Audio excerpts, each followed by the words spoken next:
முதல்ல இதை வச்சு ஆரம்பிக்கணும்.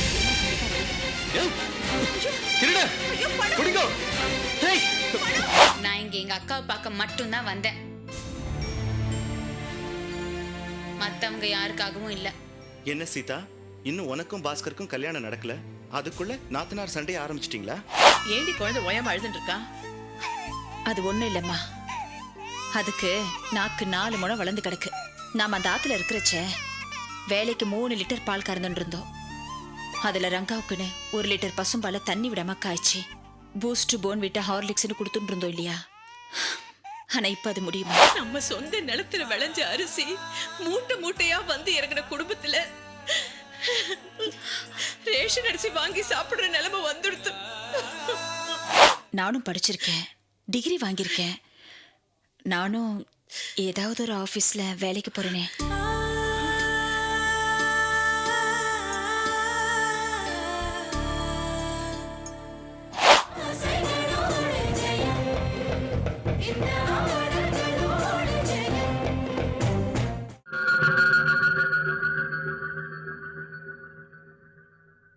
நீ கொடுத்த உற்சாகத்தில் தான் எனக்கு இந்த பிஸ்னஸே பண்ணணும்னு தோணுச்சு.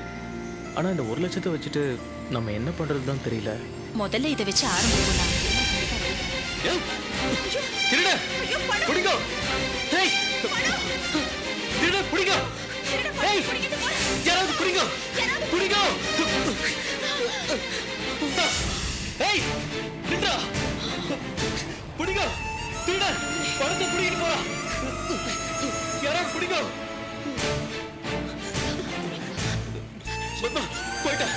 படத்தை அடிச்சுட்டு போயிட்டா. அப்பவே சொன்ன ஆட்டோல போலான்னு படிச்சு சொன்ன கேட்டியா நீ? ஏதோ எலிக்கதெல்லாம் சொல்லி பெரிய பிசினஸ் பண்ணலாம், வாழ்க்கையில செட்டில் ஆகணும்னு சொன்ன. ஏதோ நம்பிக்கையா வந்த, இருந்தது 1 லட்சம் அடிச்சுட்டு போயிட்டா. ஏதோ பக்கத்துல ஒரு சந்தில தாண்டி போனா, எங்க போனான்னு தெரியல. வண்டி நம்பர் நோட் பண்ணல? இல்ல பத்மா, எனக்கு இருந்த டென்ஷன்ல வண்டி நம்பர்லாம் நோட் பண்ணல. எல்லாமே போச்சு, எல்லாமே போயிடுத்து. இருந்த கொஞ்ச நஞ்ச நம்பிக்கை போயிடுத்து.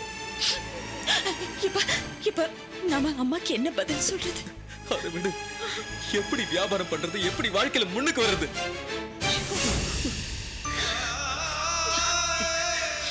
போச்சு. ஆம்படியா சொன்னா கேட்கணும், மறுத்து பேசக்கூடாது. கேட்டு ஒரு 15 ரூபாய் ஆயிருக்குமா ஆட்டோல போறதுக்கு?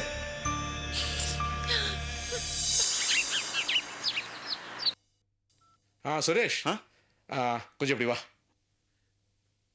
சுரேஷ், நான் ஆரம்பிக்க போற புது ப்ராஜெக்டை பாஸ்கர்ட்ட கொடுத்துடலான்னு பார்க்குறேன். ரொம்ப சந்தோஷப்பா. பாஸ்கர் ரொம்ப திறமைசாலி, எல்லாத்தையும் கரெக்டா பாத்துக்குவாரு. அதுக்காக நீ சும்மா இருந்துடக்கூடாது. எப்பப்போ பாஸ்கருக்கு உதவி தேவைப்படுதோ அப்பெல்லாம் நீ கூட இருந்து அவனுக்கு ஹெல்ப் பண்ணணும். சுரேஷ் என்னப்பா ஹெல்ப் பண்றது? எனக்கு தேவைப்பட்ட அந்த வேலையை செய், இந்த வேலையை செய் நான் சொல்ல மாட்டேன். அப்பாவோட எல்லா ப்ராஜெக்டும் நம்ம சொந்த ப்ராஜெக்ட் தான். எந்த நேரத்துல எந்த வேலை வந்தாலும் நான் செய்ய தயாரா இருக்கேன்.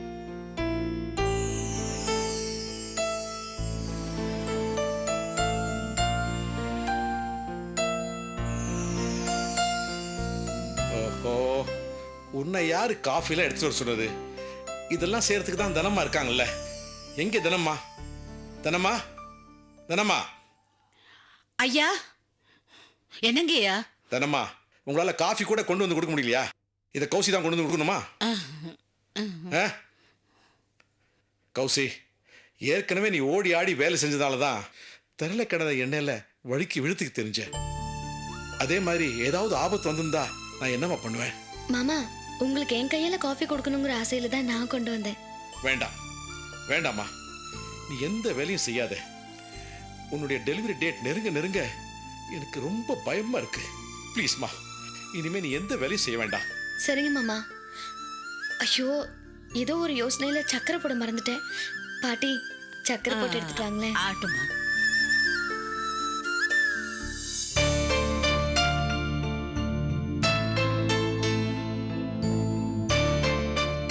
வாங்கப்பா, வாக்கா. வாங்கம்மா. ஏய் சீதா, என்ன நீ முன்ன மாதிரி வரவே மாட்டேங்கிற? கல்யாணம் தள்ளி போகுதுல, அதான் இங்க வரதே அவாய்ட் பண்ற போல இருக்கு. நான் இங்க எங்க அக்காவை பார்க்க மட்டும்தான் வந்தேன், மத்தவங்க யாருக்காகவும் இல்ல. என்ன சீதா, இன்னும் உனக்கும் பாஸ்கருக்கும் கல்யாணம் நடக்கல, அதுக்குள்ள நாத்தனார் சண்டை ஆரம்பிச்சிட்டீங்களா? யாருக்கும் யாருக்கும் கல்யாணம் நடக்கும்னு யாருக்கு தெரியும் அத்திம்பே?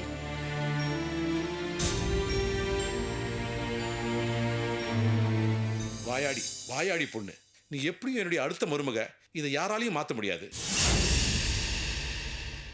சீதா, ஒரு நிமிஷத்தை எப்படி?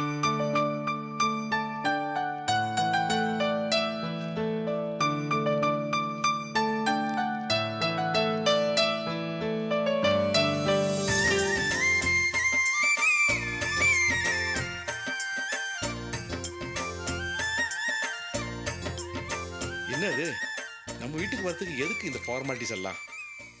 சம்மந்தி, உங்ககிட்ட ஒரு முக்கியமான விஷயம் பேசலான்னு வந்திருக்கோம். முதல்ல உட்காருங்க, அப்புறம் பேசிக்கலாம் எல்லாம். ஆமா, உட்காருங்க மாமா. எல்லாத்துக்கும் ஒரு முறை இருக்கு சம்மந்தி. நியாயமா 5 தட்டு வரிசை வச்சிருக்கணும். என் சக்திக்கு இப்ப இவ்வளவுதான் முடிஞ்சது. தயவு செஞ்சு நீங்க இதை ஏத்துக்கணும். என்ன, எங்க அண்ணனுக்கு மறுபடியும் கல்யாணம் பேச வந்திருக்கீங்களா? இல்லம்மா, கௌசியை எங்க ஆத்துக்கு அழைச்சிட்டு போலான்னு வந்திருக்கோம். என்ன என்ன சொன்னீங்க? கௌசி இப்ப இருக்கிற நிலைமையில உங்க வீட்டுக்கு கூட்டு போறீங்களா? ஆமா சம்மந்தி. சாரி, என்னால் அனுப்ப முடியாது.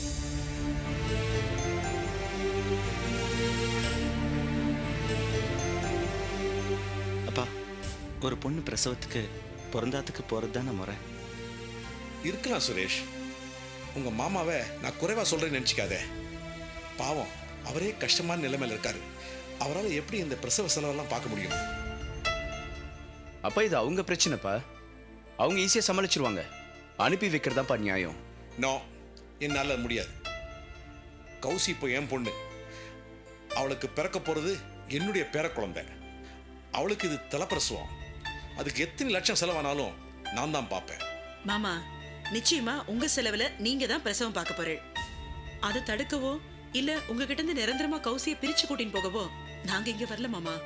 அம்மா, நீ சொல்றதெல்லாம் உண்மையா? ஆமா மாமா, நாங்க இங்க வந்ததுக்கு காரணமே அக்கா ஒரு 4 நாளைக்கு எங்க ஆத்துல அழைச்சிட்டு போய் வச்சுட்டு மறுபடியும் கொண்டு வந்து விடுத்தான். இது அப்பவே சொல்றதுக்கு என்னம்மா? நீங்க எங்க அதை சொல்ல விட்டீங்க? கௌசியை அழைச்சிட்டு போறேன்னு சொன்ன உடனே உங்க அன்பு பாசம் எல்லாத்தையும் கொட்டி தீர்த்துட்டீங்க. அதை பார்த்து நானும் வாயை அடைச்சு போயிட்டேன். தாராளமா கூட்டிட்டு போங்க. சம்மந்தி, நானும் ஒரு முக்கியமான விஷயம் பேசணும்.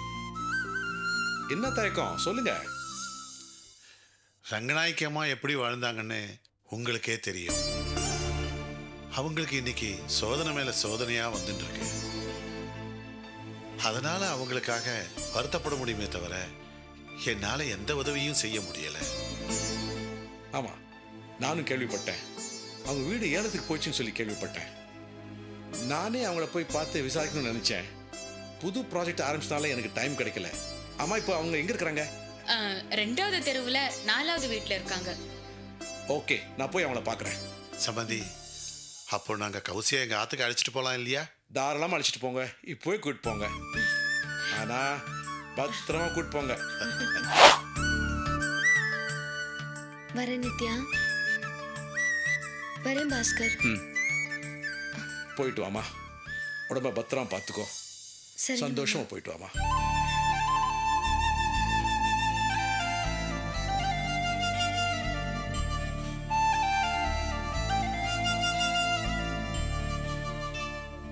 ஒன்றும் ஆகாது கௌசி, நாளைக்கு வந்து ஒன்று பார்க்குறேன்.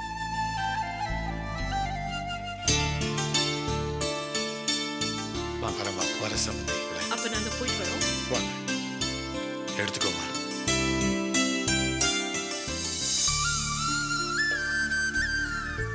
என்ன செத்த நாளி படுத்துக்கிறீளா? இருக்கட்டுண்டி, நீ செத்தனாய் விசிறு. சரி. ஐயோ, பத்மா எங்கன்னு தெரியலையே. எங்க போனான்னு தெரியலையே. பத்மா, பத்மா, குழந்தை ஓயாம அழுதுட்டு இருக்காண்டி. ஐயோ, அவன கொஞ்சம் இருங்க, என்னன்னு பார்த்துட்டு வரேன். போயிட்டு வா, போய் பார்த்துட்டு வா. ஏண்டி குழந்தை ஓயாம அழுதுட்டு இருக்கா? அது ஒண்ணும் இல்லம்மா, அதுக்கு நாக்கு 4 முழம் வளர்ந்து கிடக்கு. நாம அந்த ஆத்துல இருக்கிறச்சே வேலைக்கு 3 லிட்டர் பால் கறந்துட்டு இருந்தோம். அதுல ரங்காவுக்குன்னு 1 லிட்டர் பசும்பால தண்ணி விடாம காய்ச்சி பூஸ்ட் போன் விட்ட ஹார்லிக்ஸ்னு கொடுத்துட்டு இருந்தோம் இல்லையா? ஆனா இப்ப அது முடியுமா? மொத்தம் வாங்குறதே 1/2 லிட்டர் பால் தான். அதுல நாம 4 பேரும் காஃபி சாப்பிட்டுட்டு தயிருக்குன்னு பாதியை உரக்குத்த வச்சுக்கணும். அதனால தாராளமா தண்ணி விட்டு காய்ச்ச வேண்டியிருக்கு. அது துரைக்கு தொண்டைக்குள்ள இறங்கல, பாலை துப்புறான். அதான் லேசா ஒரு அரை வச்சேன். அதுக்கு தான் இவ்வளோ கூப்பாடு. ஐயோ பெருமாளே, இது என்னடா வாழ்க்கை? ஆத்துல 4 கறவை மாடு இருந்து பாலை கறந்து டெய்லி பெருமாளுக்கு அபிஷேகத்துக்குன்னு 2 லிட்டர் கொடுத்துட்டு இருந்தோம். எப்படி செழிப்பா இருந்தோம். இப்ப இந்த பச்சை புள்ள அது பசிக்கு பால் கொடுக்க முடியாம அல்லாடுறோம். போச்சு, எல்லாம் போச்சு. பணம் போச்சு, வீடு போச்சு, நடந்துட்டு இருந்த பிசினஸ் போயிடுது. ஐயோ, இந்த ரங்கநாயகியோட கௌரவம், மான மரியாதை எல்லாம் போயிடுது போயிடுது. ச்சே, இந்த சனியை பிடிச்ச உயிர் மட்டும் போகாம இருக்கு. ஏண்டி ரங்கநாயகி, எதுக்கடி இப்படி புலம்பின்னு இருக்க? இது நாமளா தேடின்ற வழியா என்ன? பகவான் நம்மளை இப்படி சோதனை பண்ணிட்டு இருக்காண்டி. ஆமா, என்னத்த சோதனையோ என்ன பகவானோ எனக்கு ஒண்ணும் புரியல. ஏன்னா அந்த பெருமாளுக்கு கோவில் கட்டி வச்சோம், பாலாலையும் தேனாலையும் அபிஷேகம் பண்ணி குளிர வச்சோம். ஆனா அந்த பெருமாள் என் அடி வயித்துல நெருப்பள்ளி போட்டுட்டாருன்னா இந்த ஊருக்கே தெரியுமே. பட்டும் பீதாம்பரமும் போட்டு அவரை எவ்வளவு அழகா அழகு பார்த்தோம். முத்து மாலை போட்ட என்ன இப்படி முச்சந்தில நிக்க வச்சுட்டாரு. அந்த பெருமாளுக்கு கனகாபிஷேகம் பண்ண என் வாழ்க்கைய இப்படி கடுக்க வச்சுட்டாரு. நான் இப்படி இடிஞ்சு போய் உட்கார்ந்துருக்கேன். ஆனா என் வயிற்றுல கொட்டிண்ட வாழா நன்னா தானே இருக்கா. அதெல்லாம் அந்த பெருமாள் பார்த்துட்டு தானே இருக்க. அப்புறம் என்ன பகவான் பகவான்.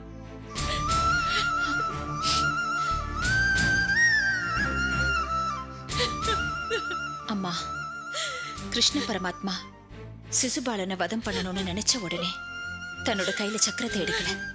நடு சபையில எல்லார் முன்னாலேயும் சிசுபாலன் அவரை 100 தடவை திட்டினார். எல்லாத்தையும் சிரிச்சுண்டே கேட்டுட்டு இருந்தார் கிருஷ்ண பரமாத்மா. அவன் 100வது தடவை திட்டி முடிச்சு 101வது தடவை திட்ட ஆரம்பிச்ச உடனே கையில சக்கரத்தை எடுத்து அவனை வதம் பண்ணிட்டார். அதே மாதிரிதாமா நம்மளோட எதிரிகளையும் பெருமாள் விட்டு வச்சிருக்கார். கசாப்பு கடைக்காரன் ஆட்டை ஏன் ஊட்டி ஊட்டி வளர்க்கறான்? அது கொழுக்கணும், அதுக்காகத்தான். சரியா சொண்டி பத்மா, நமக்கும் காலம் வராமலா போயிடும். காலம் வரும்போது வரட்டும் நரசிம்மா, அத பத்தில நான் கவலையே படல. அடுத்த வேளை சோத்துக்கு என்ன வழிபட போறோம்? இங்க பாரு, வயசான இவரை வேலை தேட சொல்லவா, இல்ல நான் இந்த உடம்ப வச்சுட்டு 4 ஆத்துல 10 பாத்திரம் தேய்க்கவா? நீ ஏன் 10 பாத்திரம் தேய்க்க போனோம்? அப்பா ஏன் வேலைக்கு போனோம்? நான் என்ன கையால ஆகாதவனா? இல்ல நான் வேலைக்கு தான் போக மாட்டேனா? இல்லடா ஸ்ரீ, நீ ஒரு கம்பெனியோட முதலாளியா இருந்தவன். டை கட்டிண்டு ஒரு கம்பெனியை தாசில் பண்ணவன். கையை கட்டிண்டு ஒருத்தங்கிட்ட உன்னால வேலை செய்ய முடியுமா? அம்மா, ஆரம்பத்துல நான் நம்ம கம்பெனில முதலாளியா போய் உட்காரல, தொழிலாளிகளோட தொழிலாளியா காக்கி சட்டை போட்டுட்டு தான் போனேன். நீங்க எல்லாரும் தான் என்ன குழவி கொட்டுற மாதிரி கொட்டி கொட்டி என்ன நம்ம கம்பெனிக்கு ஜிஎம் ஆக்கிட்டீங்க. அப்புறம் என்னென்னமோ நடந்து போச்சு. அதெல்லாம் இப்ப எதுக்கு? ஆமா மண்ணே, சீவச்சனோட கையை பேனாவையும் பிடிச்சிருக்கு, ஸ்பேனரையும் பிடிச்சிருக்கு. அது இல்லாம நான் மறுபடியும் இறங்கி வந்து வேலை செய்யறதுல எனக்கு தயக்கமோ வெறுப்போ கிடையாது. சரிண்ணா, நினைச்ச உடனே சட்டுன்னு வேலை கிடைச்சிருமோ? வேலையை வச்சுட்டு யாராவது காத்துன்னு இருப்பாளா? நாமளா தாண்டா 4 இடத்துல தேடி அலையணும். இல்லப்பா, ஏற்கனவே 4 இடத்துல சொல்லி வச்சிருக்கேன். எப்படியும் கிடைச்சிரும் நம்பிக்கை இருக்கு. மண்ணே, நான் போன காரியம் பழமாயிடுத்து. இந்த 6வது ஐயங்கார் பையன் சீனிவாசன் தான் அங்கே ரேஷன் ஆஃபீஸராக இருக்கான். அவங்ககிட்ட நம்ம நிலைமையை எடுத்து சொல்லி ரேஷன் கார்டு கேட்டேன். அண்ணா போய் என் கையெழுத்து போட்டு ரேஷன் கார்டு வாங்கிட்டா அடுத்த மாதத்துலேருந்து அரிசி, பருப்பு, மண்ணெண்ணெய் எல்லாமே ரேஷனில் வாங்கிடலாம். மண்ணி, ஐயோ, என் தலை எழுத்து.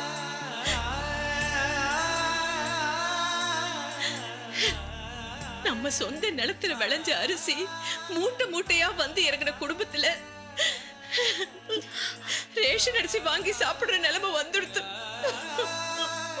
ஏண்டி ரங்கநாயகி, ரேஷன் அரிசி மற்றவாள்லாம் சாப்பிட்றதே இல்லையா? ஐயோ இல்லண்ணா, நான் ரேஷன் அரிசி குத்த சொல்லவே இல்லை, சொல்லல. நம்ம விதியை நொந்துண்ட, அவ்வளவுதான். மன்னி, வண்டியும் ஒரு நாள் ஓடத்தில் ஏறும், ஓடமும் ஒரு நாள் வண்டியில் ஏறும், நீங்க கேள்விப்பட்டது இல்லையா? அப்படி எடுத்துக்க வேண்டியதுதான். அம்மா, நான் உன் சொன்னா தப்பா நினைச்சுக்க மாட்டேளே. என்னடி பத்மா, என்ன விஷயம்? எதுவா இருந்தாலும் சொல்லு. இல்ல, நானும் படிச்சிருக்கேன், டிகிரி வாங்கியிருக்கேன். நானும் ஏதாவது ஒரு ஆபீஸ்ல வேலைக்கு போறேனே.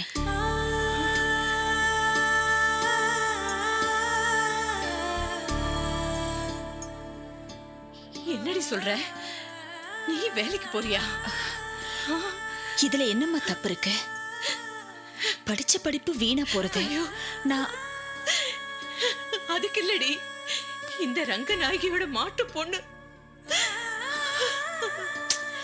அதுல எந்த கௌரவ குறைச்சலும் இல்லம்மா. திருடல, பொய் சொல்லல, உழைச்சு தானே சாப்பிட போறோம். இதுல என்னம்மா தப்பு இருக்கு? மன்னி, இந்த காலத்துல எல்லா ராத்து பொண்களும் வேலைக்கு போறதுகள். ஒண்ணுக்கு ரெண்டா சம்பளம் வந்தா கடனை உடனே வாங்காம சாப்பிடலாம் இல்லையா?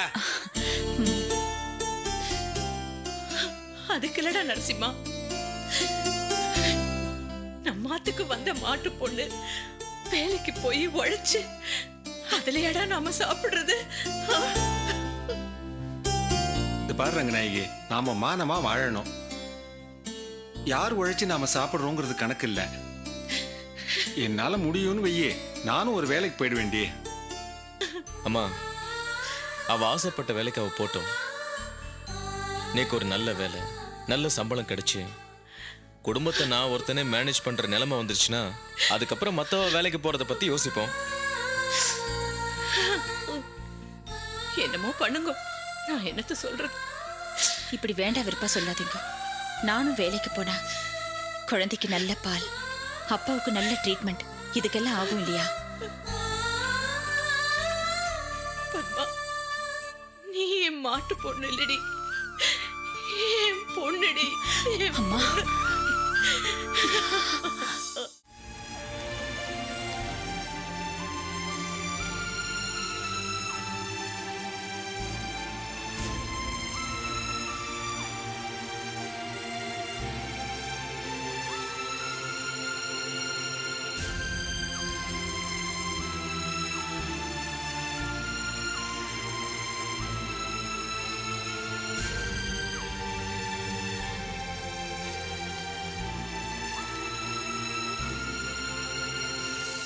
மாமா, ஒரு வழியா அப்படி இப்படின்னு ஆபீஸ புடிச்சிட்டோம். ஆமா. ஆனா மாமா, ஆபீஸ்னா அப்படியே ஒரு கலையா இருக்கணும். ஆமா. இன்டீரியர் டெக்கரேஷன் சொல்லிருக்கேன். அவங்க வந்தாங்கன்னா சும்மா சூப்பரா ஆக்கிடுவாங்க. சரி சரி, நல்லா இருக்கும்ல. சரி என்ன? சரி சரி, லாரி வந்துருச்சு, சரக்குலோட எல்லாம் ஏத்தி விட்டு வந்துடுறேன். கஸ்டமர் யாராவது ஃபோன் பண்ணா அட்டன் பண்ணு. உட்காருங்க மாமா, இதெல்லாம் நீங்களே தான் பார்க்கணுமா? அப்புறம் நான் எதுக்கு இருக்கேன்? நீங்க செவனே இங்கே உட்காருங்க, அந்த வேலையை நான் போய் பார்க்கறேன்.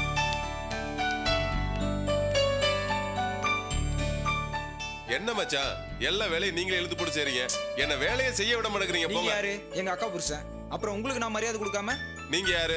என் தங்கச்சி கொடுத்துருக்க, பொண்ணை கொடுத்து பொண்ணு எடுத்திருக்கோம், இதுல மரியாதை என்ன கிடக்கு? என்ன இருந்தாலும் நீங்க வயசுல பெரியவர் தானே, உங்களுக்கு நான் மரியாதை கொடுக்கலையா தப்பா போயிடாது? இதான் மச்சான் நமக்குள்ள பலமே. மாமன் மச்சான்னா இப்படித்தான் இருக்கணும். ஊரே மெச்சுது, கண்ணு வச்சிரும் நம்மளை பார்த்து. நீங்க சொல்றது சத்தியமான உண்மை மாமா. இந்த ஊரே நம்மள தான் பாக்குது. முதலாளி, முதலாளி நீங்களா? வாங்க முதலாளி, உட்காருங்க. பரவாயில்ல, நல்லா இருக்கீங்க? நல்லா இருக்கும், நல்லா முதலாளி, இருக்கும். எங்க சின்ன ஆபீஸ்க்கு நீங்க எங்களை தேடி வருவீங்க நினைச்சு கூட பார்க்கல முதலாளி. என்ன முதலாளி சாப்பிடுறீங்க? Coffee tea? இல்ல இல்ல, அட, அதெல்லாம் இருக்கட்டும். மாமா, முதலாளிக்கு போய் காஃபி டீன்றீங்க, நான் போய் ஃப்ரெஷ்ஷா ஜூஸ் வாங்கிட்டு வரேன். ஆமாப்பா, இல்ல, சீக்கிரமா வந்துரு. அதெல்லாம் ஒண்ணும் இல்ல, எதுவும் வேண்டாம். என்ன முதலாளி சொல்லுங்க. நான் ஒரு முக்கியமான விஷயமா உங்களை பார்க்க வந்தேன். சொல்லுங்க. உங்களால எனக்கு ஒரு உதவி ஆகணும். என்ன முதலாளி சொல்றீங்க? நீங்க கொடுத்த பணத்துல தானே இந்த டிரான்ஸ்போர்ட்டே வச்சு நடத்துறோம், நீங்களே இப்படி சொல்றீங்களா முதலாளி? இன்னைக்கு நாங்க நல்லா இருக்கோம்னா அதுக்கு காரணம் நீங்க. ஆமா. நீங்க போய் எங்க கிட்ட வந்து சின்ன உதவி அது இதுன்னு சொன்னா எங்க மனசுக்கு எவ்வளவு கஷ்டமா இருக்கு. மச்சான், முதலாளி சும்மா கிண்டல் பண்றாரு மச்சான். இல்ல ரங்கசாமி, வாழ்க்கைனா எப்பவுமே ஒரே மாதிரி இருக்காது.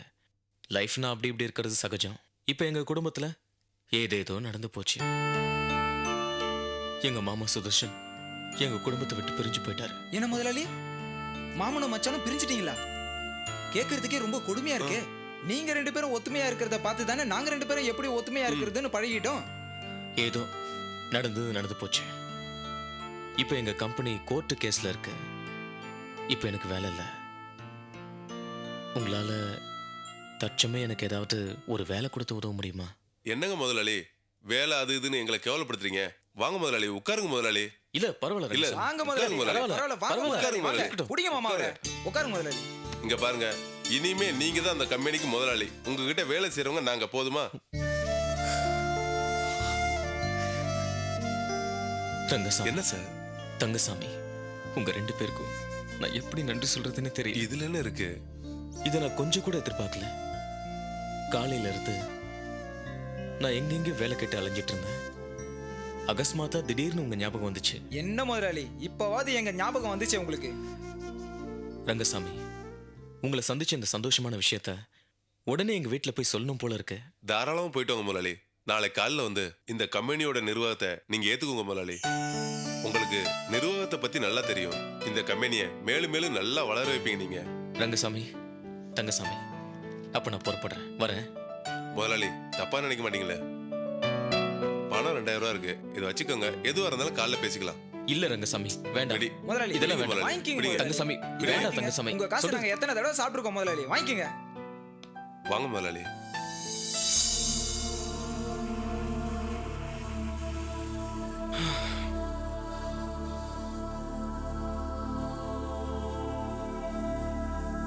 என்ன சௌந்தர்யா, ஆயா புக்கு படிச்சுக்கிட்டு இருக்க? ஒன்று டிவி பார்க்குற, டிவி போர் அடிச்சதுன்னா புக்கு படிக்கிற, புக்கு போர் அடிச்சா வீடியோ கேம் விளையாடுற, வீடியோ கேம் போர் அடிச்சா நல்லா சாப்பிடுற. உனக்கு நல்ல வாழ்வு தான் போ. ஐயோ, சத்தம் போட்டு பேசாதீங்க. உங்க அம்மா எனக்காக ஆசையா கிச்சன்ல சமையல் பண்ணிட்டு இருக்காங்க. அவங்க காதுல விழப்போகுது. அம்மாவை தான் நீ கைக்குள்ள போட்டுக்கிட்டு தஞ்சாவூர் பொம்மை மாதிரி அந்த பக்கம் இந்த பக்கம்னு நல்லா தலையாட்ட வச்சிட்டு இருக்கியே. இந்த காலத்துல மருமகளுங்க மாமியார் கிட்ட சண்டை போடுறதெல்லாம் வேஸ்ட். மாமியார் தலையில மிளகா அரைக்கிறத விட அவங்க தலையில தினம் ஒரு ஐஸ் கட்டியை வச்சா போதும். உன்னை பார்த்தா ஐஸ் கட்டி வைக்கிற மாதிரி தெரியலையே, ஐஸ் ஃபேக்டரியே வைக்கிற மாதிரி இருக்கு. அதானே இங்கேயும் நடக்குது. முன்னாடி எல்லாம் நான் வீட்டு வேலை எதுவும் செய்யறது இல்ல, சமயக்கட்டு பக்கம் நான் வரதே இல்லைன்னு உங்க அம்மா எவ்வளவு கத்திக்கிட்டு இருந்தாங்க. ஆனா இப்ப பாருங்க, நான் அவங்க தலையில வச்சேன் ஐஸ். நான் தண்ணி குடிக்கலான்னு கிச்சன் பக்கம் போனா கூட நீ எதுக்குமா இங்க வர சொல்லி அமிச்சிருந்தா நானே கொண்டு வந்து கொடுத்துருப்பேன் இல்லன்னு சொல்றாங்க. காஃபி டிஃபன்ல இருந்து சாப்பாடு வரைக்கும் நான் இருக்கிற இடம் தேடி வருது. இந்த காலத்து மாட்டு பொண்ணுங்க உங்ககிட்ட கத்துக்க வேண்டியது நிறைய இருக்கு.